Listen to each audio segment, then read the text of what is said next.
Hello dear student, welcome. तो अभी जो तुम्हारा मैथ्स में ना सम तो आता ही है, बच्चे लोग केटी लेके बैठते हैं। तो पास होना है तो शॉर्ट नोट्स कर लेना, ठीक है। 3 शॉर्ट नोट आएगा 15 मार्क का, उसको तुम लोग थोड़ा थोड़ा भी लिख दिया तो पास हो जाएगा। और समझा तो कहाँ से चैप्टर से आएगा और क्या लिखना है। तो जो तुम्हारा चैप्टर है लीनियर कोरिलेशन है ना, रिग्रेशन, तो उसमें कोरिलेशन के ऊपर आएगा। तो 2 लाइन याद कर लो। कोरिलेशन क्या बताता है? रिलेशनशिप बताता है एक वेरिएबल का दूसरे वेरिएबल एक्स और वाई का। 4 लाइन लिख देने का, बाद में डायग्राम बना देने का। उसमें पॉजिटिव को रिलेशन होता है, नेगेटिव होता है नो रिलेशन। पॉजिटिव अपवर्ड जाएगा, नेगेटिव डाउनवर्ड आएगा, नो रिलेशन, कुछ रिलेशन नहीं रहेगा। तीनों डायग्राम बना देने का। और फिर बाद में ना तुम लोग क्या करने का, जो तुमने कोरिलेशन पढ़े ना, काल पियर्सन का और रैंक कोरिलेशन का फॉर्मूला डाल देने का। काल पियर्सन का और रैंक कोरिलेशन का फॉर्मूला डाल देने का, और जो क्वेश्चन है उसको उठा के पटक देने का एग्जाम में। तो एक पन्ना तुम्हारा भर गया। तो एक शॉर्ट नोट ये चैप्टर से आएगा, ओके।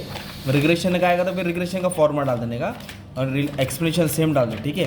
तो एक वो पढ़ना है। और फिर दूसरा जो तुम्हारा शॉर्ट नोट आएगा ना, कंफर्म है, वो तुम्हारा टाइम सीरीज से आएगा। कहाँ से आएगा? Time series. तो टाइम सीरीज का होता है स्टॉक मार्केट में काम आता है। क्या क्या करने में काम आता है? प्राइस एक्शन देखने के लिए काम आता है कि मार्केट ऊपर जाएगा कि नीचे आएगा। ट्रेंड पता करने के लिए काम आता है। क्या पता करने के लिए? टाइम। तो उसमें 3 ईयर मूविंग एवरेज होता है, 4 ईयर होता है, 5 ईयर में एवरेज होता है, लीस्ट स्क्वायर मेथड होता है। तो ये सब तुम लोग उठा के लिख सकते हो, जो तुम लोगों ने प्रैक्टिस किया ना उठा के डाल देने का, राइट। और हमेशा नंबर्स में मेंशन होता है, इसमें अलग अलग चेंज होता है। फिर डायग्राम बना देना। प्रॉस्पेरिटी का मतलब बिजनेस अच्छा चलता है, बहुत कमाते हैं। डिक्लाइन मतलब इसको, डिक्लाइन मतलब थोड़ा बिजनेस गिर जाता है, थोड़ा लॉस चालू हो जाता है। और डिप्रेशन रिसेशन मतलब सत्यानाश हो जाता है, एकदम लॉकडाउन जैसा पीरियड। फिर बिजनेस वापस से खड़ा होता है ना, उसको रिकवरी बोलते हैं। ये बिजनेस साइकिल भी डाल देने का है। और बिजनेस में क्या है ना, अलग अलग ट्रेंड आता है, मार्केट कभी ऊपर जाता है कभी नीचे आता है। इसमें मूविंग एवरेज से मालूम पड़ता है कि प्राइस ऊपर जाएगा कि नीचे आएगा। तो ऐसे एक नॉर्मली डायग्राम तुम लोग बना सकते हैं। ये ट्रेंड है, ट्रेंड के नीचे मतलब नेगेटिव, ट्रेंड के ऊपर बोले तो पॉजिटिव। एक होता है अप ट्रेंड, एक होता है डाउन ट्रेंड, ठीक है। तो ये टॉपिक तुमको डिस्कस करने का है। फिर एक है इंडेक्स नंबर, जो तुम लोगों ने 12th में भी पढ़ा था, तो वो भी उसके ऊपर डाल दो। ये 2 लाइन पढ़ के लिख लो, टीचर खुश हो जाएगी, उड़ी मारेगी। इंडेक्स नंबर क्या? एक स्टैटिस्टिकल टूल है जो कंट्री को बताता है, कंट्री का नापता है कि कंट्री का ग्रोथ कितना हुआ, डेवलपमेंट कितना हुआ, कौन कितना खरीद रहा है, लोगों की स्टैंडर्ड लिविंग क्या है। इसमें 2 चीज़ का जिक्र करना, base year, current year. Base year बोले तो लास्ट ईयर होता है, करंट ईयर बोले तो अभी का होता है। फिर इंडेक्स नंबर में अलग अलग इंडेक्स है। प्राइस इंडेक्स जो प्राइस को देखता है, क्वांटिटी बोले तो क्वांटिटी देखता है, वैल्यू बोले तो अमाउंट को देखता है। और एक होता है वेटेड इंडेक्स। क्या होता है वेटेड इंडेक्स? बोले तो जो दोनों को मिक्स देखता है, राइट। तो इसमें तुमने लास्ट पेज पास्ट पेज का फॉर्मूला डाल देने का है। तो एक इंडेक्स नंबर के ऊपर तुमको क्या कर देने का है, शॉर्ट नोट बना देने का है, और कॉस्ट ऑफ लिविंग इंडेक्स का फॉर्मूला डाल देने का, राइट। और लास्ट टॉपिक आएगा तुम्हारा है बाइनोमियल डिस्ट्रीब्यूशन।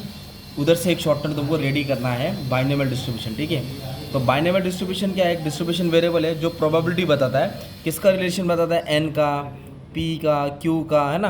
तो ये वाला फॉर्मूला उठा के डाल देने का तुमको। पी बोले तो प्रोबेबिलिटी होता है, क्यू बोले तो फेलियर होता है, एन बोले तो टोटल होता है। फिर ये फॉर्मूला लिख देना, राइट। तो कोई भी गिवन वैल्यू में, एन मतलब लिमिटेड वैल्यू में उसकी प्रोबेबिलिटी फाइंड करता है। ये बाइनोमियल डिस्ट्रीब्यूशन है। तो एक लाइन तुमको याद करना पड़ेगा, बताता हूँ। तो सक्सेस होता है एन टाइम तक, तो रैंडम वेरिएबल दिया रहेगा तुमको, तो प्रोबेबिलिटी उसमें से ही ढूंढा जाता है, एन के अंदर से ही ढूंढा जाता है। कहाँ से? एन के अंदर। तो आपको क्या करना है, जो एग्जाम में क्वेश्चन आएगा ना, उसको घुमा के चेंज करके डाल के थोड़ा सॉल्व कर देने का। इस तरह तुम्हारा शॉर्ट नोट की तैयारी हो जाएगी। तो जो शॉर्ट नोट बोला है वो तुमको यही चैप्टर से पढ़ना है। कौन सा चैप्टर बोला अपने को? एक correlation, time series, index number, binomial. ये 4 शॉर्ट नोट तैयार कर लो, 3 आएगा कंफर्म है, ओके। चलो, thank you very much and all the best for exam.